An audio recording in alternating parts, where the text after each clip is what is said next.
Hello everyone, welcome to my channel. Please subscribe and keep watching more details. American Pickers Robbie Wolfe selling museum-quality bikes. The crew of American Pickers travels the country seeking out antiques to buy and then sell for a profit. They find all sorts of great items, and the lure of the show is seeing these rare items when Mike Wolfe and his team find them. Robbie Wolfe found some incredible finds and is now selling them for a high price. Here is a look at what Robbie is selling and why he thinks they deserve to be in a museum. Robbie Wolfe selling vintage motorcycles. Robbie Wolfe announced on social media that he is about to sell a pair of unique motorcycles. These classics are not only rare but highly sought after by collectors. They are so great that Robbie thinks they deserve to be in a museum for people to see. Robbie is selling 2 motorcycles for $14,000. According to Wolfe, Felix Chopper Shop built the bikes in the early 1970s. Robbie said they build many bikes, but these are 2 of his most famous, and the attention to detail is over the top. The bikes are a Benelli 650S motorcycle and a Hercules. The Instagram share showed the back, tires, stickers, and decals. Robbie says the bikes will be sold at the Davenport Antique Motorcycle Swap starting this week. 14th gets the pair. They belong really in another museum where people can enjoy them. One is Benelli 650S, the other is a Hercules Rotary. Look at the details, he wrote. Robbie Wolfe returning to American Pickers in October. Robbie Wolfe announced the new American Pickers release date. While Mike said he heard the show might be out in October, Robbie revealed it will premiere its first episode on October 15. At the same time, the crew is out filming for the next season as well. The upcoming season wrapped filming in July. That gives the editing team 3 months to edit the footage together into episodes. Meanwhile, Mike, Robbie, Jersey John, and Danielle Colby are working on more episodes. Mike signed a 3-season extension with History Channel, and this October will be the start of the first of those seasons. The format will remain the same. Mike and Robbie, who replaced Frank Fritz, travel the country looking for antiques. They buy and sell these, but the real draw of the show is bringing people with them as they travel across America and find hidden treasures in the most unusual locations. The sun had just started to peek through the misty morning fog as Robbie Wolfe unlocked the heavy steel doors of the shop, his eyes scanning over the polished lineup of vintage motorcycles displayed inside. Today was no ordinary day. Today, Robbie had a special showcase of what he called museum-quality bikes, a phrase that he didn't throw around lightly. The term represented not just the condition of the bikes, but the history, dedication, and craftsmanship preserved within them. These bikes weren't just for riding, they were living artifacts, stories on wheels. Mike Wolfe had called earlier in the week, buzzing with excitement over Robbie's latest find. A rare 1930 Indian Chief with a gleaming red tank and chrome fenders, a true relic of the road that had, incredibly, spent the better part of a century in storage.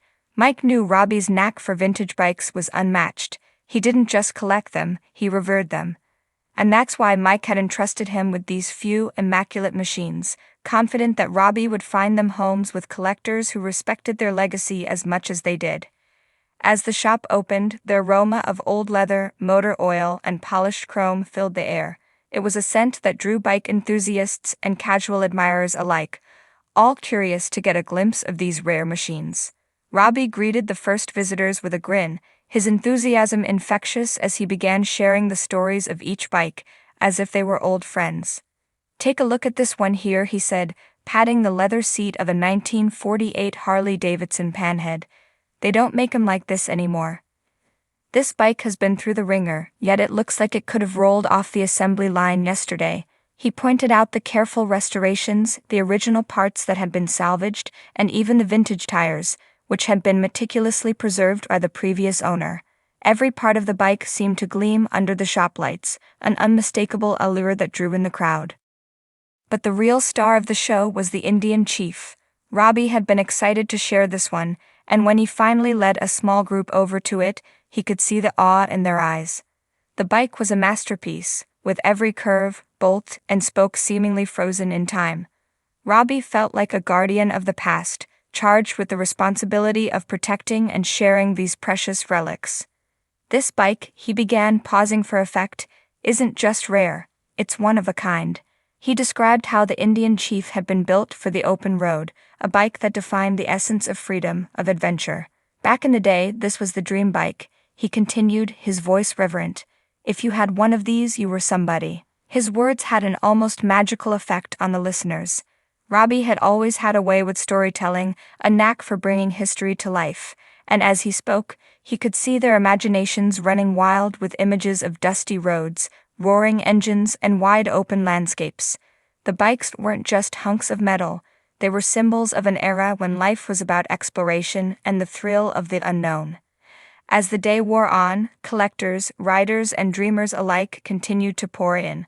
One particular visitor, an elderly man with a spark in his eye, caught Robbie's attention. He lingered around the Indian chief, taking in every detail with an almost reverential air. Robbie approached him, intrigued by the man's silent admiration. "It's a beauty, isn't it?" Robbie asked, a friendly smile on his face. The man nodded, a faraway look in his eyes. "You know, I had one just like this back in the day," he said, his voice thick with nostalgia. "Lost it in '52. Been looking for something like it ever since." The man's words hit Robbie like a punch. He knew how much these bikes meant to people, but hearing it firsthand always had a way of stirring his emotions.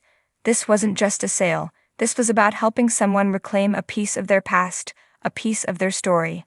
Robbie thought for a moment. He didn't just want to sell the bike. He wanted it to go to the right home, a place where it would be cherished and respected. And he could tell that this man, with his weathered face and wistful expression, was the right person. "Tell you what," Robbie said, his voice low. "Why don't you take it for a spin? See if it's the right fit." The man looked at him, astonished, but Robbie could tell he was tempted. After a few moments the man agreed, and Robbie handed him a helmet, watching as he mounted the bike with a reverence that spoke of years of waiting. As the engine roared to life, the man's face lit up, and in that moment he was no longer an elderly gentleman. He was a young man again, a rider on the road, free and unburdened. The sight warmed Robbie's heart. He knew he could have sold the bike for a higher price to another collector, but seeing the joy on that man's face was worth more than any dollar amount. As the man pulled back into the shop, Robbie could see tears glistening in his eyes. It's perfect," the man said, his voice barely a whisper. Robbie smiled, knowing he'd made the right decision. "Then it's yours," he said simply. They shook hands, sealing the deal not just with money, but with mutual respect and understanding. As the sun began to set, Robbie reflected on the day. He'd sold several bikes to eager collectors, but the sale of the Indian chief was the one he'd remember. It was a reminder of why he loved what he did, not just for the thrill of the find or the profit, but for moments like these, when he could reconnect people with the past and remind them of who they once were, and who they could still be. Packing up for the day, Robbie glanced back at the now empty space where the Indian chief had been, a satisfied smile playing on his lips. He didn't need a museum to keep these bikes. The memories they carried were already priceless, held in the hearts of those who rode them. And for Robbie, that was more than enough.